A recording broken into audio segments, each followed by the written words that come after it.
Hi guys, welcome back to the stream and welcome to a new video. Welcome to the continuation of the F-15C Eagle 1/32nd scale by Tamiya.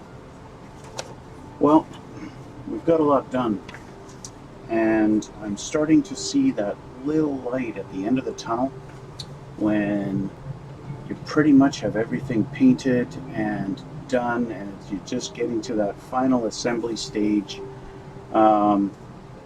Yeah, that's kind of where I'm at.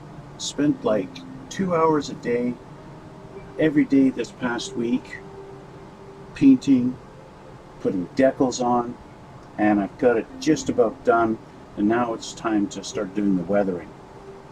So, let's just kind of go through it. Here's our wings, our tail fins, okay? Got the decals on those, and I got the flat clear painted on them so I don't get any of that silvering or nothing. And now another plane is taking off. Anyway, one thing I did notice, I have to say, with Tamiya's Decaling choice of colors for the dark gray that they've chosen, it kind of matched my choice for the camouflage color. I chose the haze gray, of course, and it's an almost perfect match to the dark gray that they chose for the decals. And of course, if it hadn't been for the white accents around them, you wouldn't really be able to read it at all. So I don't know why Tamiya only gives you those options when you build their 1/48 scale version of this plane, and they give you black for the tail fins and stuff and a lot of the things. They also give you a weird colored, there's a few decals that are almost a shade of green color, and they totally get washed out. You can't even see them. In fact, you can't even see, there's a decal right up here, and you can't even see it. It's just gone. You can't even see it at all, and that sucks. But it is what it is, right? If I had bought my airbrush a year ago, I would have planned on buying the specific colors that Tamiya wants you to use in painting the fuselage. You know, the X14, the X16, the XF2, and the XF19. Mix them all together in these little ratios they have here, and there you get your dark colors. But yeah, I would have planned on doing that, and I would have done that, and then I'd have a more instruction manual accurate build. But I didn't have an airbrush, so I didn't do it. So I went and chose, you know, their plethora of grays that they have, and that's what I chose. Anyway, so I spent the last week putting decals on. There's not really a lot of decals that go on the main part of the fuselage. As you might see, I've got a nice glossy clear coat over it all to seal them all in. But there's not a lot on the plane as far as this goes. So you can't even see the decal that's right along here, designating who the pilot is. So thanks again for making them a greenish color that just blends in with that gray, and you can't even hardly see it. And then again, here's this side. There's an example. Here's the green color that they are. It's this same color. It's kind of a greenish color and not gray. It's not black. It's kind of a greenish tinge to it. Don't know why they chose that particular color. Anyway, and that's that. Of course, got a few decals under here. And yeah, there's not too much. So remember last video I had my wheels came off and I put some Loctite on them, and so those are good. And putting on all the decals, my front landing gear wheel started coming loose, and I wound up having to do the same thing with that one. So now I've got some Loctite on that so the screw doesn't come undone. So that might be an option for you guys. I suppose you could go back, since especially this one you can go right through to the other side. You could put a little drop of crazy glue in there, I guess, to hold the screw if you don't have Loctite. That would work too, I suppose. But anyway, we've got to continue this build. So I think what I'm going to do, I'm going to start by putting these landing gear bays on, bay doors. So yeah, got these all painted up, and these are all ready. The fins, the tail fins, and the elevators, they are all ready for installation. I've put 2 sidewinders on the pod there. On that one, I haven't done the other side yet, as you can tell. It's just by itself. Started doing some weathering on the fuel tank, doing some fuel stains draining down there. I just got to touch those up. I'll do those in a little bit so you guys can see how I do that. So for now, let me take this and we'll do that because I don't want to rest down on top of that, the HUD. So I'll just do this and that'll work. So I'll put these on. These just go right in here. And of course I haven't hit these with a clear coat yet, so that doesn't matter though, there's no decals or anything on there. So yeah, they just sit in like that, nice and tight. I might just do that and leave it. No, I'm not going to do that. Not going to do that. Whatever. Okay, where's my glue? Another thing I did is I got the radar all assembled and ready for installation also. There isn't too much to it. I'll show you guys in a sec here. Put this glued in.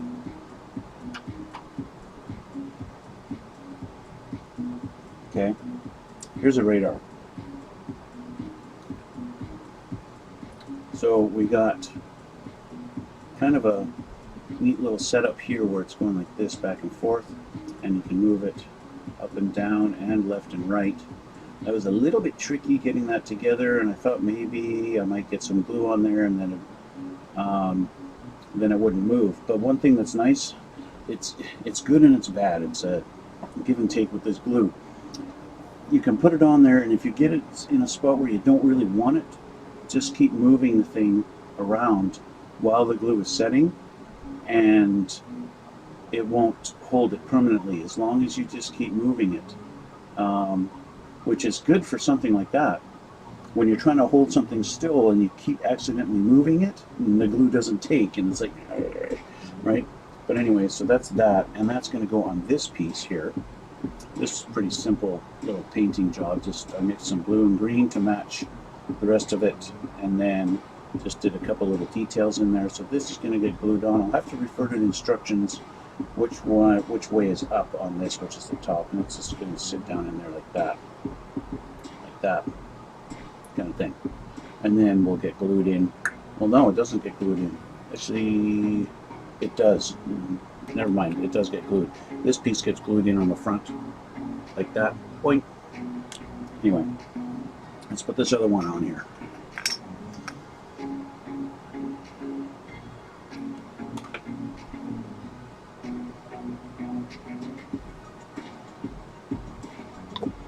My glue is just about at a spot where it's only, the brush is only in the actual glue when the lid is tight. So it's great when I first pull it out of the jar, but then to put more on,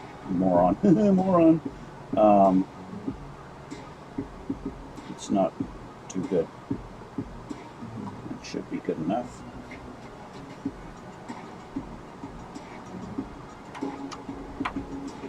There we go. I think I want to add a little bit more. And I'm going to be honest, there's barely enough glue and it's almost a gel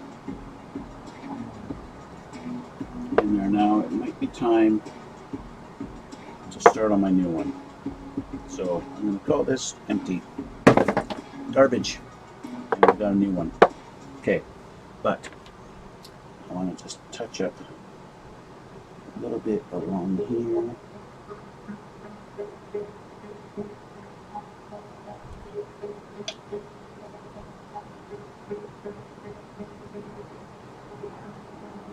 just to make sure.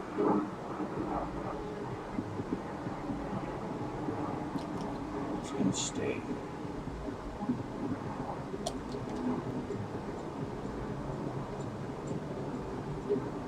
That should be plenty good enough. Okay. Alright, so that's done now. I'm not concerned about the fact that I've got a glossy clear coat on here and these I got nothing yet, because I'm going to put a flat clear coat on it anyway after I'm done all my weathering, which is kind of what I got to start doing now before I really start assembling anything else. So I'll put this aside for now. Okay, I'll just put this over here. Okay, and I'll show you guys what I've been doing for weathering. So we'll take our wings. So you can kind of see the difference in these two. One looks kind of nice and clean, and the other one looks kind of dirty. And of course you can see there's no panel lines here, but you can really see them on this one, right? That's the main difference, basically. And you'll see underneath too, dirty, clean, right? This one looks pretty rough and used and messy, and well, to be honest, that's the look I'm going for. I don't want this to be, what do they call them? Showbirds? You know, where they sit and they're all perfectly clean and they're pretty and they just look like they've rolled off the assembly line. If not that there is one, but you know what I mean, right? They're just pristine. No, I want this plane. This plane has been around for 20 years, built in the late 90s. You know, it's had flown lots of sorties and it's seen a lot of stuff and it's been used and it's weathered, and yeah, that's what I'm trying to go for with this, right? They don't care so much that the thing is pristine looking. They don't care. They want it functioning, they want it working, and that's all they care about. So that's what I'm doing. So how am I doing this? Well, this is what I'm doing. I'm using something a little different this time around. I'm using AK's panel liner instead of Tamiya's panel line accent. I decided, you know what, I'm going to try this one because this one's specifically made for blue and gray camouflage. Well, why not? The plane is like blue-gray, right? So I figured I'd try these out. Now what I did, when you buy these things, they don't have a, you can hear that, right? So I put a stainless steel ball bearing. I've got some stainless steel ball bearings in here. Don't use the brass ones because they will rust. You don't want that. So I got a stainless steel one just to make sure it picks up all the pigment that settles down at the bottom of these. That's just the nature of these things, these washes and everything that AK makes. You always get pigment settling at the bottom and actually in the lid. So I figured throw a ball bearing in there and that'll help shake it up a bit, right? So just do that, shake it up a little bit, and then I'll actually use a brush, and I'll just take the brush and take my glasses off like usual, and let's start doing this. Now I find some panel lines, some lines that will go through perfectly, and other ones they don't, it just won't travel. So you wind up having to do this kind of thing. And well, that's fine as long as you get paint in that line. Some lines really it flows perfect, and other ones you really got to convince it. See, like this one, it's flowing a little bit. This one, it just doesn't want to flow at all. So that's when you just basically painting a line. And that's just the way it goes sometimes. See, it's just there's no, it's not flowing in there. Now, how could I make that better? Well, I could have taken a scribing tool and drawn the line, scribed it deeper, but with Tamiya kits I don't normally bother trying to do that. Plus, I'm terrible at scribing panel lines. I am absolutely horrible at it. I just go out of the lines so much. You see, this one's flowing pretty good, so I don't have to do as many little dots. And we get a circle here, a couple of circles here. So this is literally all I've been doing. This is what I did on the other wing. Okay.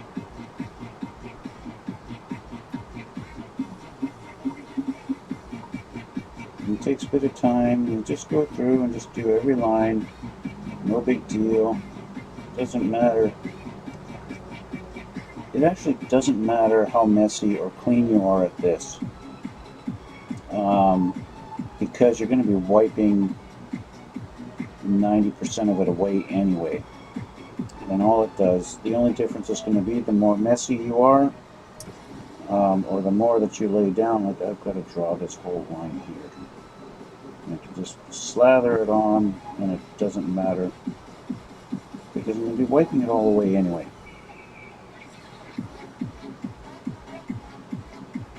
That line is flowing good, sort of, not really.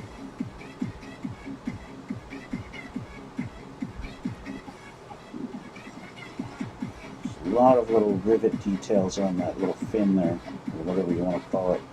There's a whole bunch of little rivets through this little section here too.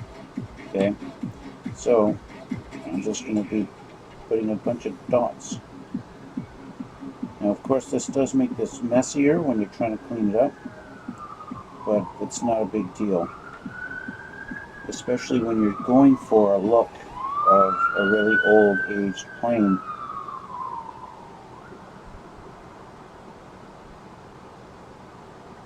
It's really up to you how far you want to go with your dirt. You can make it messy, you can make it clean. It's really up to you. In this case, I'm going for an old, dirty plane. So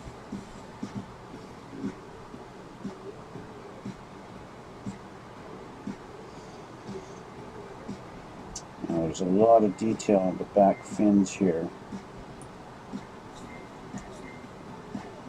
A lot of hinge. So I'm just going to do this.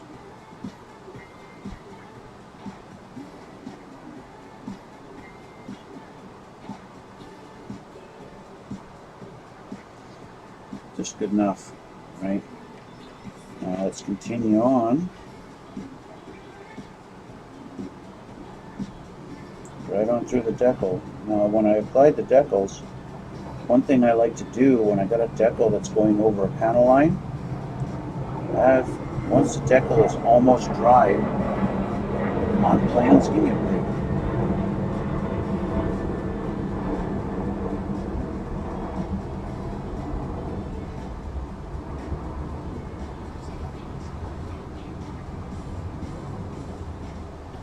Once the decal is almost dry, I will take my knife and cut through the decal into the panel line.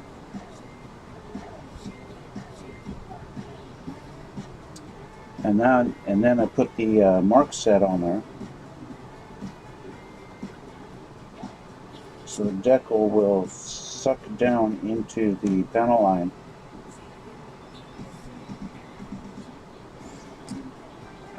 A little bit easier.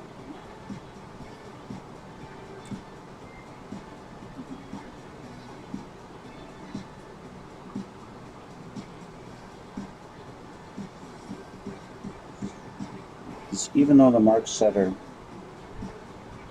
does shrink the decal, and it helps it to get into the panel line, it's not a perfect thing, right? So I just find once the decal is dried, I'll take my knife and I'll just cut along that line, and then I'll take the mark setter and spread it over it again. I actually do the mark setter like 3 or 4 times to just help it shrink more and more and more down. Okay, so we have these done. Now we've got some rivets that go along here.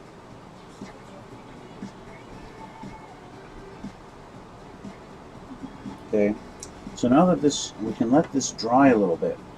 All right, just close this up and I'll clean up my brush a little bit.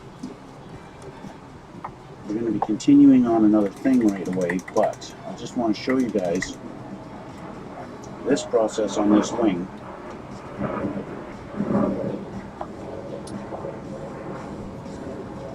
Okay, so a couple of options you have. You can let it sit and dry completely.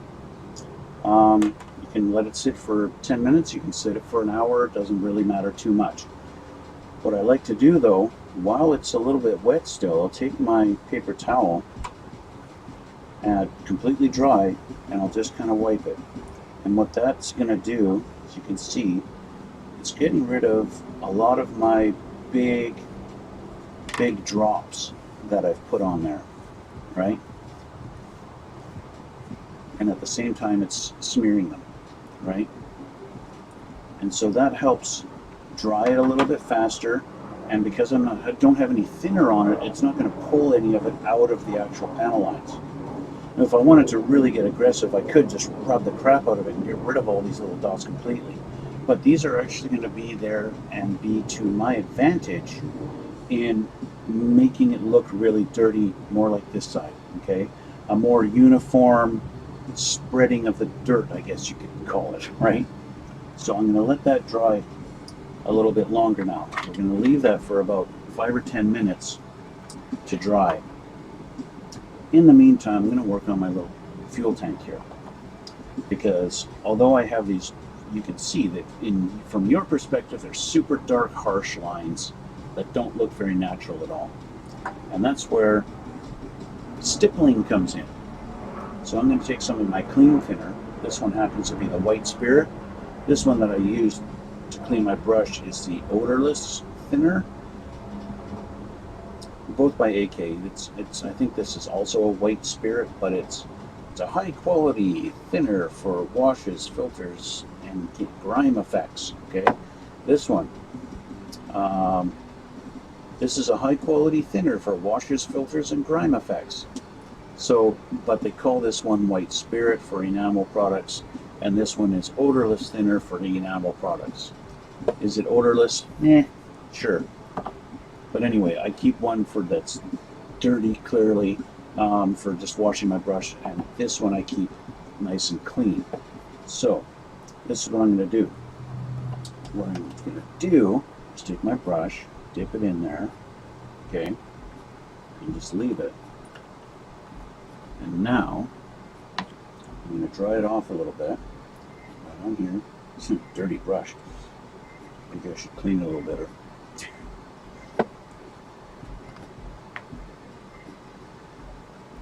I'd rather be starting off with a clean brush. Okay.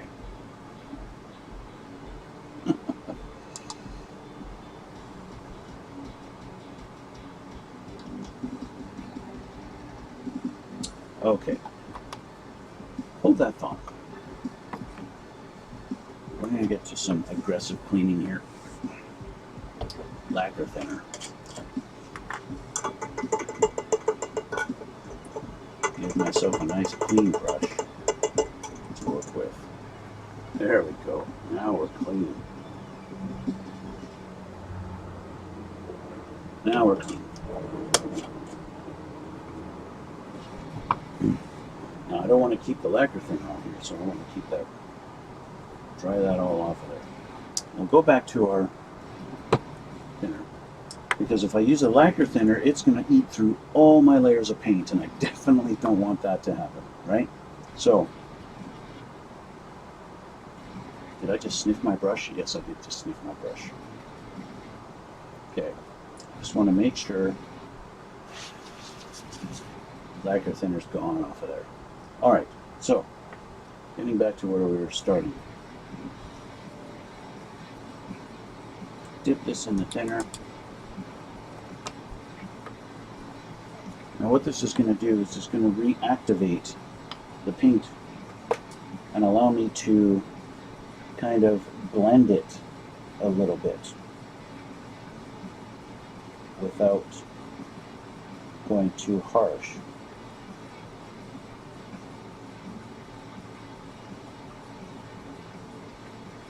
And why do I want to do that? It's because I want to feather the edges of the paint and blend it a little bit.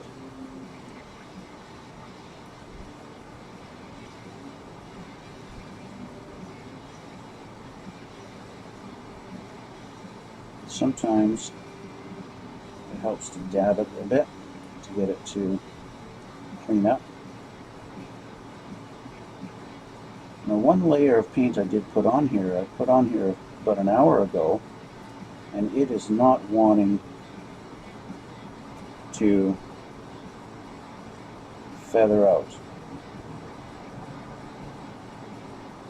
And I'm not sure why. It's being a pain in the ass right now.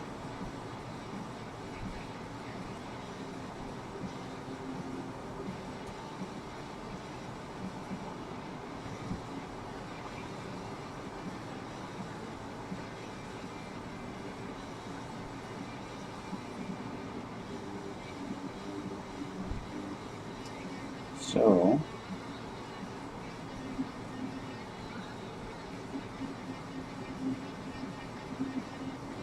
just go a little bit harder with it. So, I'm going to get out a stiffer brush. First, I'll clean this off. Grab a stiffer brush.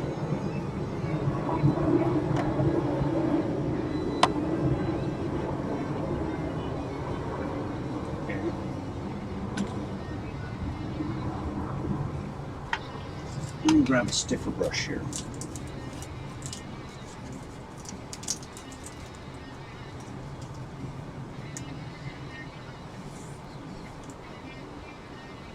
There we go. So I'm going to try this. Just a much stiffer brush.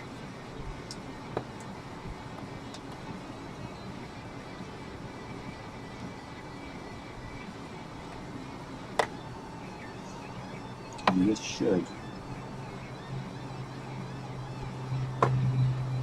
kind of dig into that paint a little bit better. Yes. It's working much harder to take that paint off.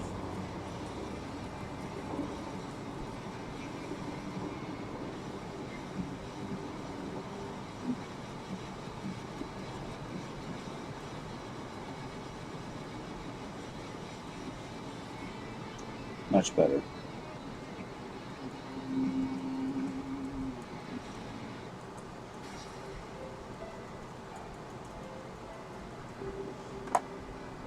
So we'll do that here now.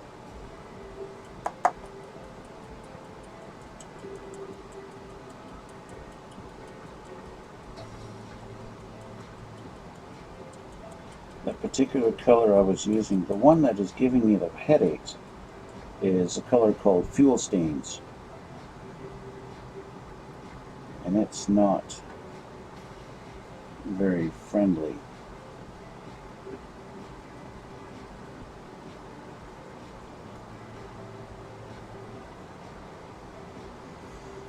And that's not the darker color, that's the kind of mid color that I have here.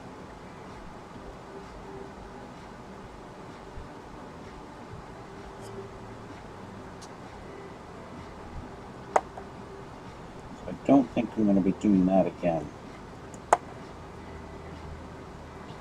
So I want to keep that darker color. That darker color was like a rust, and I liked it. I like that color. I don't like the fuel stain color. This one's gone a little bit too outside of the boundaries for my liking. So I'm going to clean that up a bit.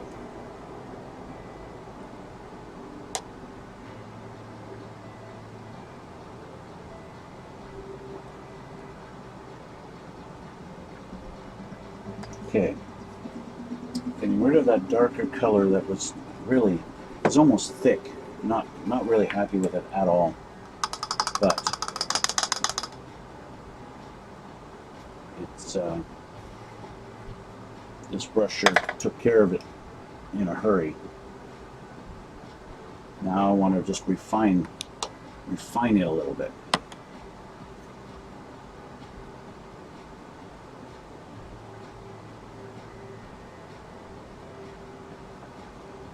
allows me to kind of pull the color down a little bit.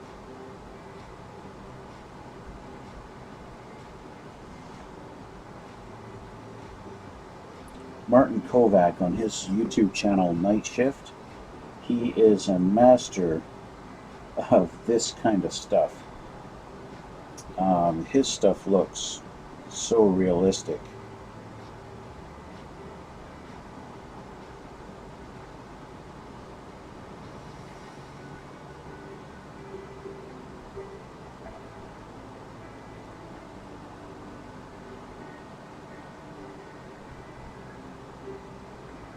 I think maybe my problem I did on this was that I put the paint on a little too thick. I should have done it a little bit more as a wash. But I think that's pretty good. I'm going for an old look. I'm going for, hey, they didn't put the cap on tight. They didn't, you know, they weren't careful when they were putting the fuel in. I'm going to change my view so you can get a better look at this maybe. I'll try here. Not that view. This one. There. A little bit bigger view so you can see it a little bit better. That's kind of what I'm going for. I'm going for that dirty fuel stained look. Unfortunately, it's not really focusing in for you. Let's try what can I use? Try this here maybe. No, that's not going to work. I'll just have to hope for the best. There. So, kind of, yeah, really dirty. It's focusing on my hand, on the thing, but yeah. Oh, we're at the sweet spot there. So yeah, looks dirty, looks messy, looks awful. That's the point, right? So that's what I'm going for. It's the only one I'm going to do that with. I'm not going to do the missiles because missiles tend to be every picture I've seen of missiles on the plane. The missiles are like brand new. They're clean, perfect, no weathering needed, right? Even panel lines, you can't. There's no dark panel lines with, I don't know, grease coming out of them or anything like that. Anyway, so I don't think it's necessary to do that. So let's put this back in here. And good enough. Okay. So now that it's been a few minutes, this is dry, right? Now, even though the thing with the AK paints, even though it's dry, you can still, like, I can wipe that away with my finger. I can totally clean that up just with my finger if I wanted to really work at it. But I don't. What I actually want to do, I want to kind of activate the paint a little bit, okay? And this is how I'm going to do that. I'm going to take my clean stuff. Now I'll take a slightly bigger brush, and I'm simply going to wet my paper towel a little bit, okay?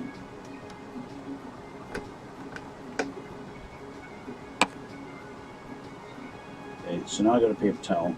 It's got a little bit of thinner on it, and very lightly, one pass at a time, I'm wiping this, and see how that is streaking that. Okay, I'll show you on the bigger picture here. Okay, once again,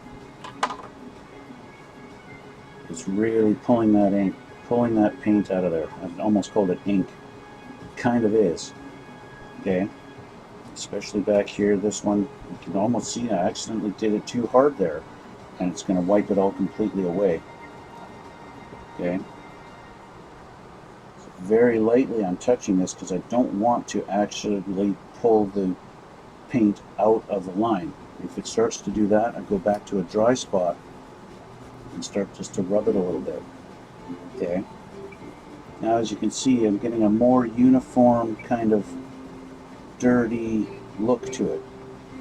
Okay, because I've activated it again, I've actually got too much. I'm going to have to redo this. I've got a spot here I've got to redo because it's pulled the paint right out, and all the way along here it's pulled right out of the panel line, and I don't want that. And I've got this along here with the hinge. Okay, So this one, it looks pretty good,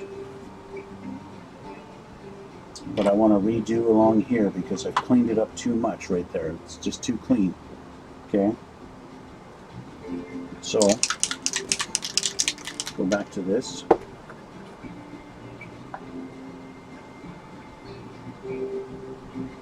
Now, of course, the problem is the lines aren't very deep, and so that makes it a little bit harder. When the lines aren't deep, to keep the paint in them, right?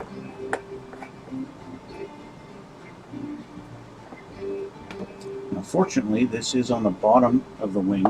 It's not going to get seen very much, so it's not that bad, right? Not that bad. Now, if you want, I could go back to the other wing here, and I could clean up, say, in the middle of this panel, and just kind of clean it a little bit, and take a little bit away, and have it not quite so dirty in that spot. You can always go back and reactivate the paint. You can do more, you can do less, whatever you like, right? That's kind of a nice thing about that. If you've got too much in one spot, just go back and hit it again with the thinner. You accidentally take too much away, just go back and add some more. Just like that. So I've made this panel just a little tiny bit cleaner than these two, right? Really simple to do. So, let's see. If I just do it lightly, I want to keep that panel in, and I want to have some dirt over that. Okay? As you start to pull it, you want to feather. It's a bit of a technique. You want to feather it, but you don't want to pull it, completely get rid of your lines, right? I think that is a better. It looks a little bit better. Yeah, I'm happy with that. Swap this a little bit of polish. Yeah, I think that is looking better. Now, one spot that's been neglected is this fin. So this fin, I'm going to cheat, and I'm going to hit it with my. I'm going to just touch it with my finger. Okay, that's cheating.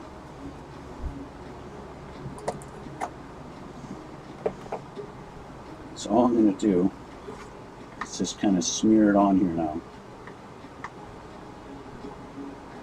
Looks like crap, right? But that's okay. I'll use the spot on the cloth that's got a little bit of the thinner still, just to dirty up that panel just a little bit. So unfortunately the camera's really bright and everything. If I turn my light off, it's going to get suddenly dark, and you can kind of see how dirty that is now, right? But it now matches more with this panel, right? They're now about the same, roughly, as far as dirt accumulation goes. I've done maybe a little bit more on this one, and I can clean that up still. If I'm really concerned about them matching, I can kind of buff this one up a little bit and make it a little bit cleaner.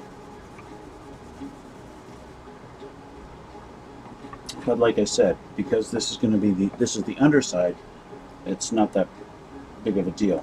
So let's flip them over, and we have to do this one now. Okay, and we got to get it to try and match this one.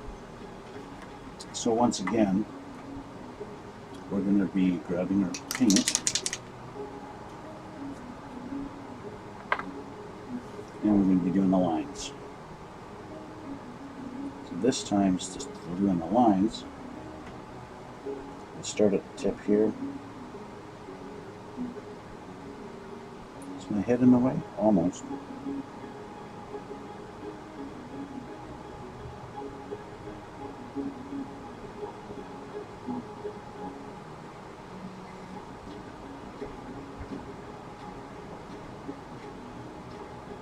I will admit it's kind of a satisfying thing to watch the paint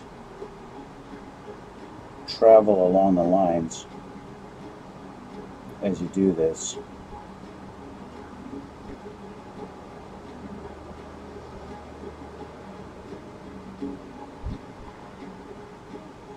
And then of course you get these spots where it just doesn't travel at all.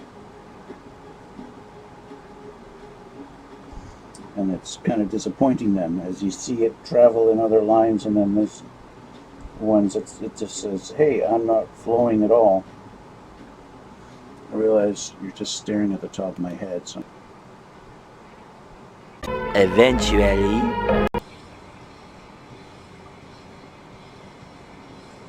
Can't remember who it was. Somebody had put comments on my last video. It was actually mentioned a couple of times. The F-15,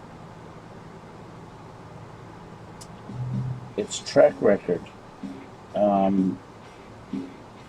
claiming that an F-15 has never been shot down in air-to-air combat.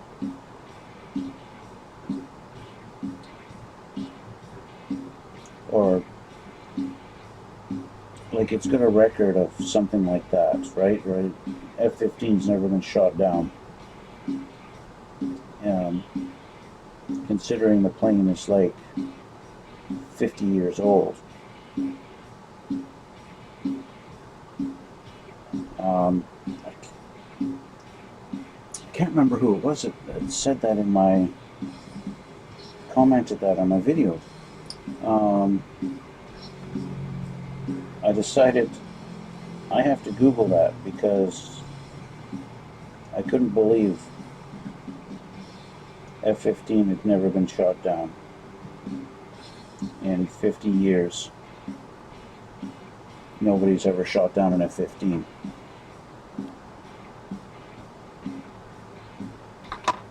And much to my surprise, according to Wikipedia, you can get statistics on every single time an F-15 has ever been crashed and pilots died and stuff like that. And it gives a little bit of details on, like very minor details on what happened. And most of them, I'm actually really surprised, and that's the statistics of how many F-15s have had mid-air collisions with other F-15s. Mind blown. I don't. Why is the guys crashing into each other so much? But anyway, that is a statistic, and it's a real statistic. And according to those statistics, an F-15 plane has never been shot down by another plane other than friendly fire. And that is a pretty crazy statistic considering how long F-15s have been in service.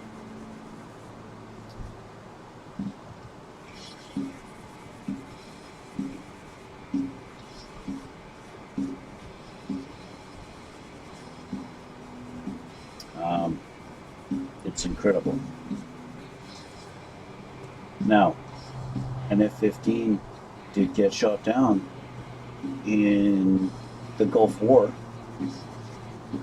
Oh, not the Gulf War. Operation Desert Storm, I believe it was. An F-15 was shot down by a surface-to-air missile. Not by another plane.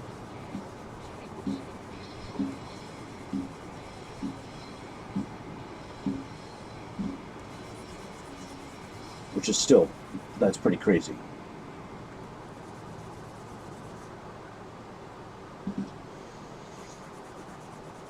So as you guys can see, I didn't even use any thinner this time around. I'm just wiping it with a dry paper towel.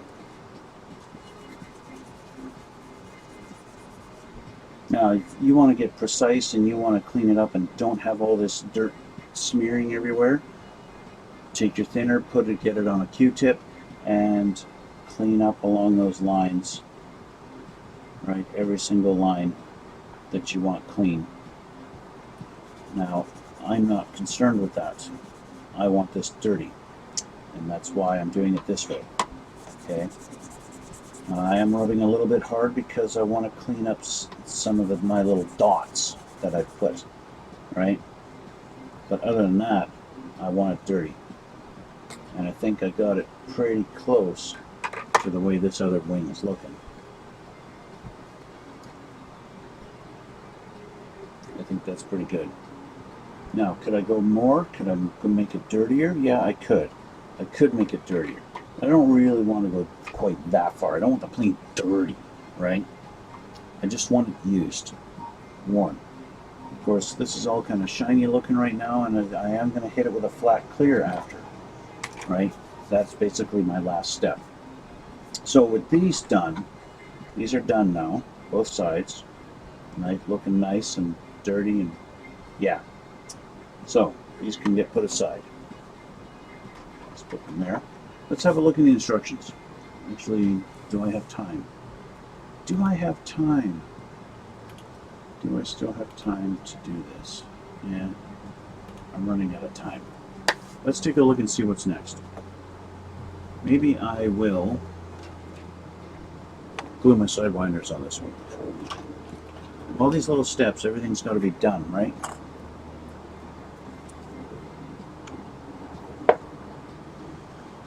Ooh, it's tight. There. So the sidewinders, they've got these tiny little bumps, one here and one here, and there's two little notches, one here and one here, and you just line them up on there, and you're done. It's pretty simple, straightforward. It's not too complicated. I just don't want to use too much glue. Just enough that it's going to hold. And I kind of do that and kind of guide my fingers. So guide the missile. Ha! Guided. It's a guided missile. Guide it into its home. Line it up to make sure it's going to be level and not sit at a funny angle. And voila, done. Just like that.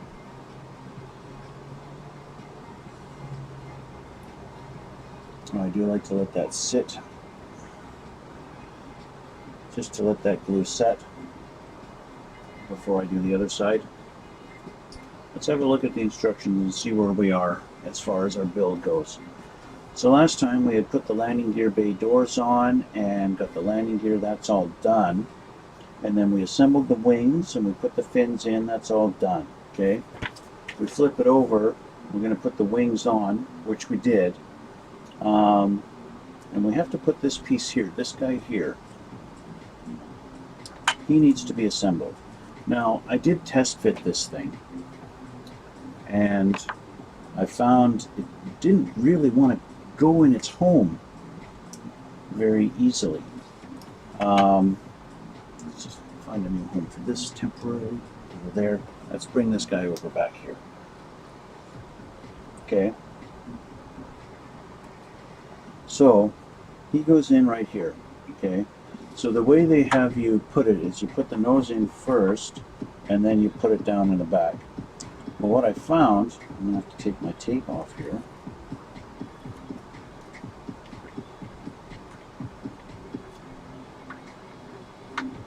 So what I found was you get it lined up on the front there, and it doesn't want to line up in the back. It's just a hair too far. So what I did is I took my sanding stick and put it down on the table, and I just put this on it, literally on an angle like this. Let me get my angles here for you, like this, and did that, and just slid it back and forth, and I literally sanded a bevel onto the back. You can kind of see it on this camera here. If I get the right angle right for you, sort of, kind of, that kind of. See that beveled edge right there, right? So that I can put this in there and go and actually get it in, because it was being a real pain to get in there and actually fit it in. And then I got it taken out. So now it slides in nice, right? Just like that. And so now that's in there. Just realized I haven't hit this with any clear coat or nothing. But that's fine. So I just want to make sure this is lined up there. Okay. And then what do? We put a screw in right down in the middle there. Which screw is it? Now I gotta move my stuff again. Let's put one of these ones over here. You can go here. There we go. So what screw do we need? The screw is a 2x6. You need a 2x6. I think it should be the last screw in here. But we actually got more. We got lots of screws. So is this a 2x6? Yes. Okay.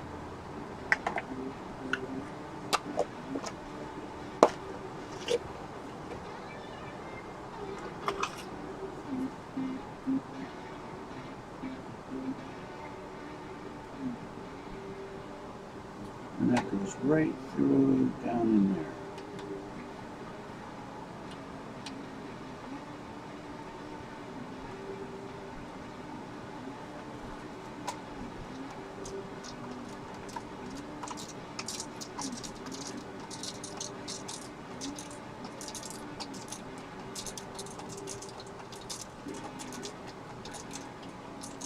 Keep on cranking until I feel like, oh, that's suddenly a lot more pressure than what it was.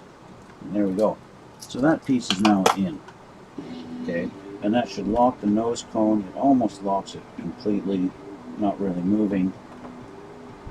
Okay, so now that's on, which means I can put the air brake on. The air brake, of course, you don't need to glue it at all. It kind of just fits in there and kind of slides forward and presses down. You just kind of get it lined up right, and then you can do that. It doesn't even really need any glue or anything like that. You can just sit it like that, and then at one point later on, if you want to lift it up, you can do that, right?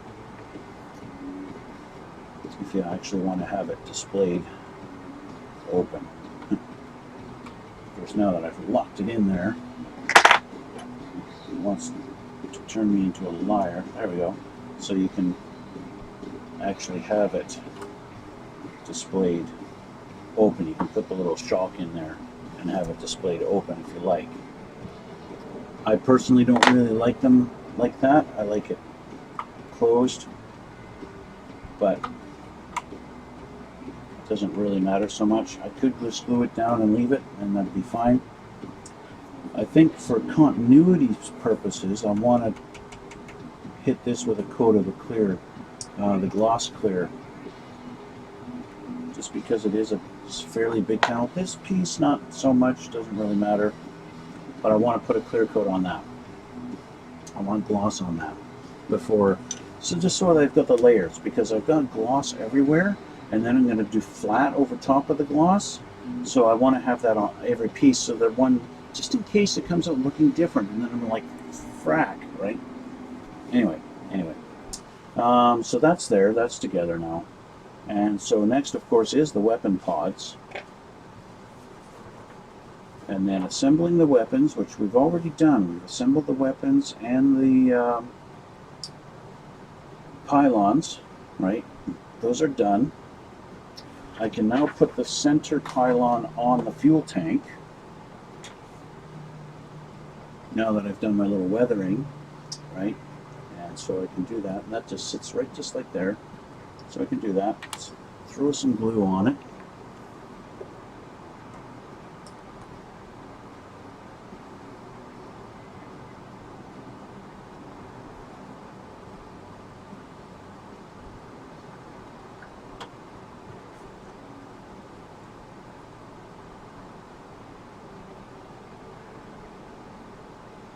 Just like that. Done. Okay. And of course that goes in the middle, but again, we're not assembling the whole thing yet because we got more painting. I like to put the missiles, the weapons on it last, right? I like to wait till I have everything done before I put the weapons on. Let's see. So, with that being said, see, they want the weapons put on now. And a couple of little fins. I've already put a fin down on the bottom. Got a couple of fins to do. Speaking of fins, put the tail fins together. We can put our little caps in here, on there. Now that the plane is put together. I can't actually. I got to put the wings on first. So we can do the radar though. One thing that's kind of humorous. We got the nose cone, and we have this little piece that goes inside of it. Okay, see that in there? A little piece inside that nose cone, and that's what's going to give us our little hinge to be able to open and close it. Okay, so it's going to go like this, and then it's going to be able to open, and you can see, oh look at, there's radar dish in there. Okay, so they show you how to put that in there. That goes in there, and then they got this nice little note here. Okay, and I'll read this note. For added realism, rub the nose cone lightly with a soft cloth after the paint has cured.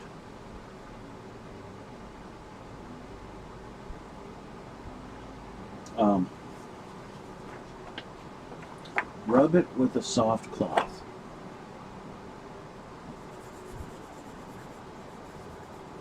Whoa, that's so real. It is so real now. The nose is so real now that I've rubbed it with a soft cloth. Yeah. I don't know, guys. I really don't know. Assembling the radar dish. That is done. Now, which way is up on the radar dish? Their diagram doesn't really tell me. Doesn't really show me which way is up. So I'm going to guess. Okay, I have to take a guess. Because it looks like it's centered as far as the dish is concerned, but our mechanism at the back here is taller on one side than the other, right? So I'm going to put the taller side up.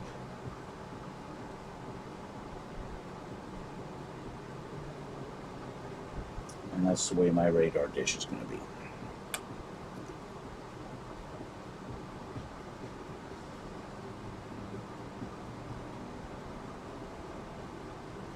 There we go. Radar dish is assembled. I don't want to try and put it on just right this second.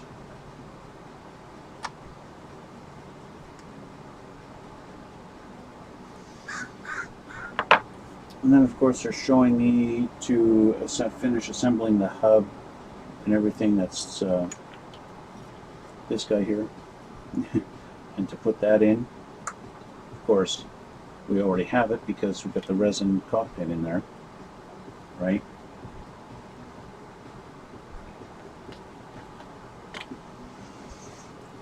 So, that should be holding now. Good enough? Okay. So let's take a look at the nose. Let me do this.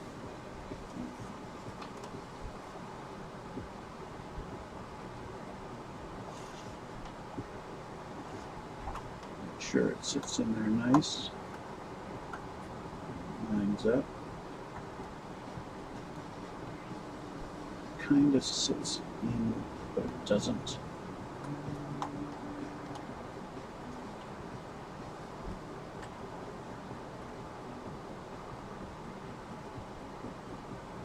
Yeah.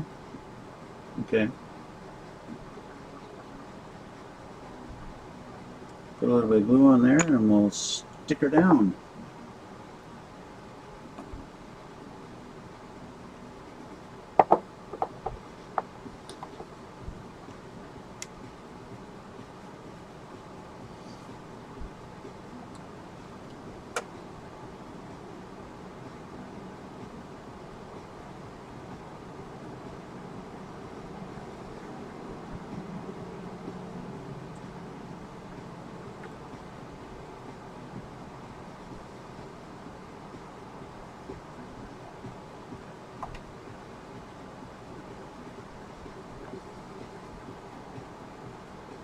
It's a little bit difficult to put pressure on it to get it to actually sit.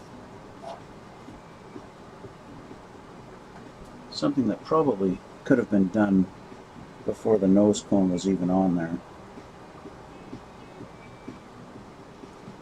Before putting this on the plane itself, to make sure this fits in there nice and it's going to sit properly. Right? It looks like we're good to go with our nose cone in, or with our radar, I mean.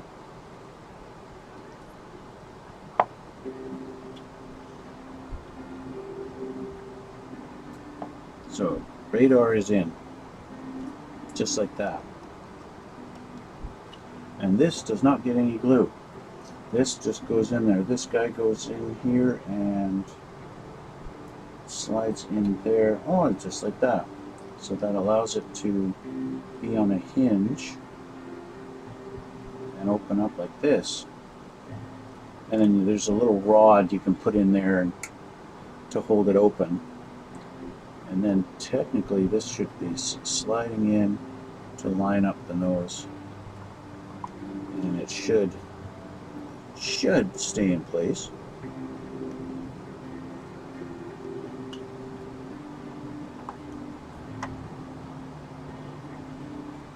There we go.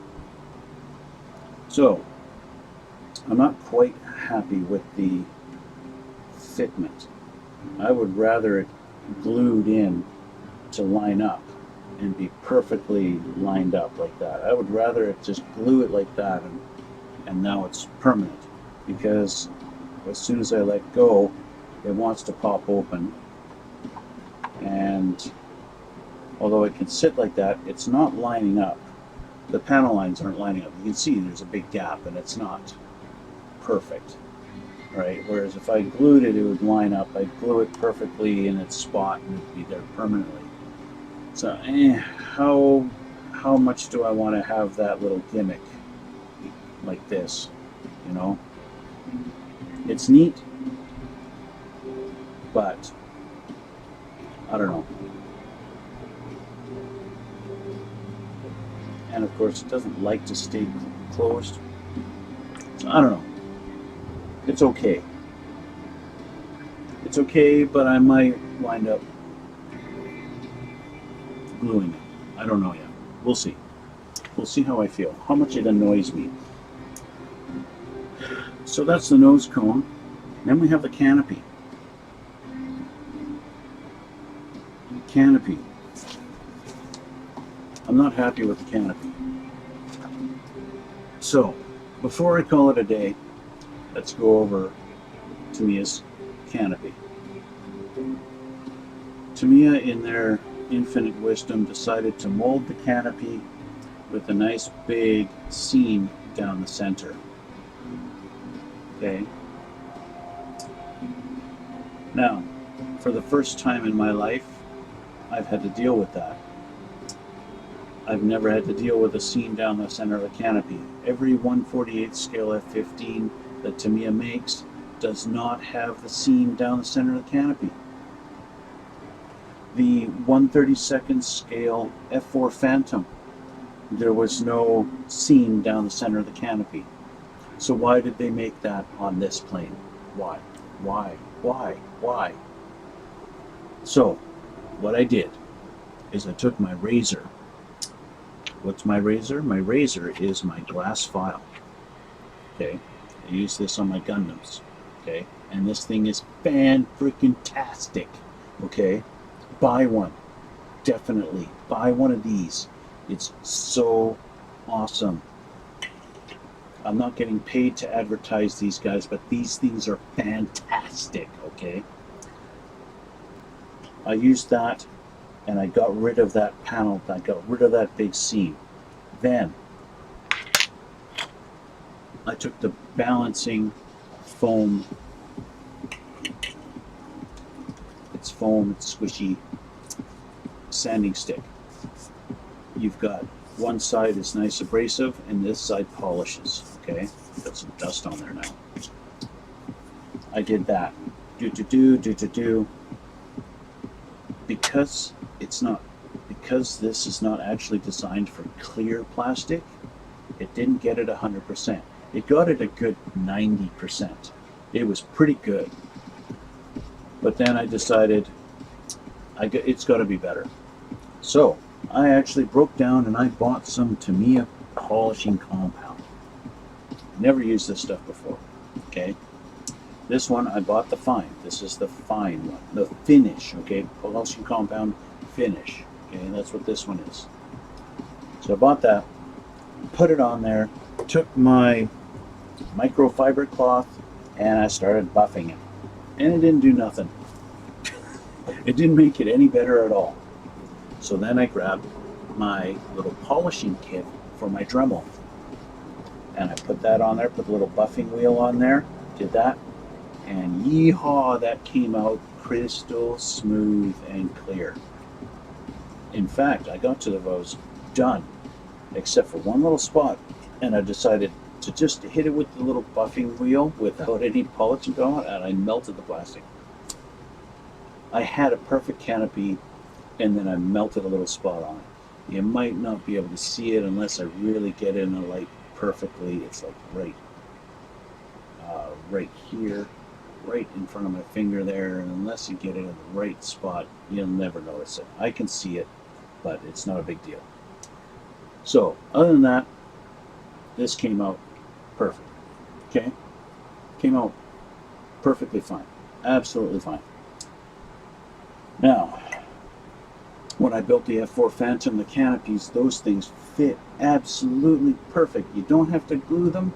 You can have them loose, just not even glued, sit down, and they sit absolutely perfect.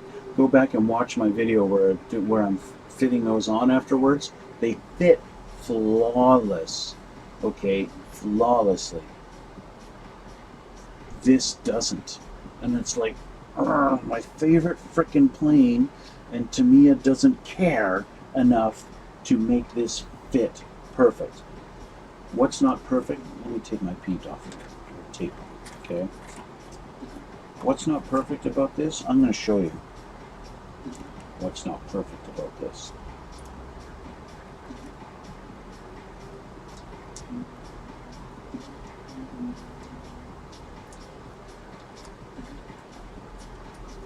I'll show you. When you put this down, once you get it in there, okay, you sit this down. It doesn't line up at the front here. If I line it up perfectly on this side, look at that gap. It's actually not, it's nowhere near. Look at that gap right there. That gap, that freaking sucks. The canopy is too narrow to fit the fuselage. So you have to find a happy medium here and find the middle and just put it in the middle somehow, somewhere. And in fact, when you cinch that down on here, it's not lining up hardly at all. It's a terrible fit. It's not lining up at all. I actually have to pull the nose cone over. One advantage to everything being screwed together is that you can move it. I can actually physically move it. See me moving it there? Okay. I can actually move it over. And it won't break anything because it's not glued. It's just screwed together. But it doesn't line up. The window comes down too narrow.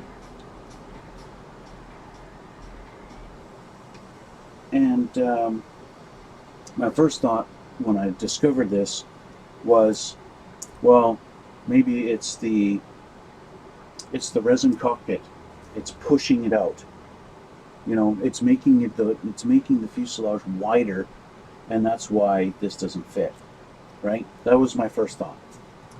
But then I thought again, I didn't have any trouble putting the two halves of the fuselage together. They're not being pushed, being spread apart by the cockpit. With all the shaving and sanding and everything on there I did on the inside to narrow the actual cockpit down, it fits.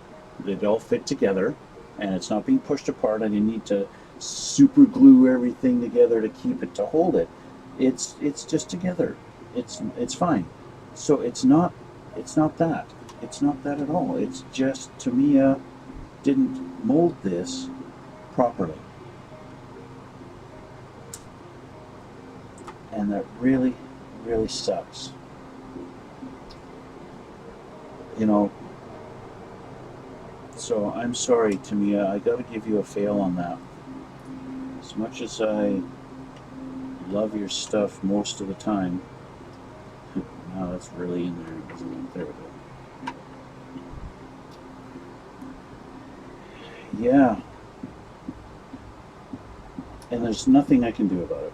Absolutely nothing. I can't spread this wider or anything like that. It's just the way it is. So, yeah. It is just the way it is. So, that's that. And with that little rant, that'll be the end of this episode. But like I said, we're at the end. We are pretty much done. We'll put that canopy on there and put the front glass on. We've got the little cover that's going to go on here. And we're done. So,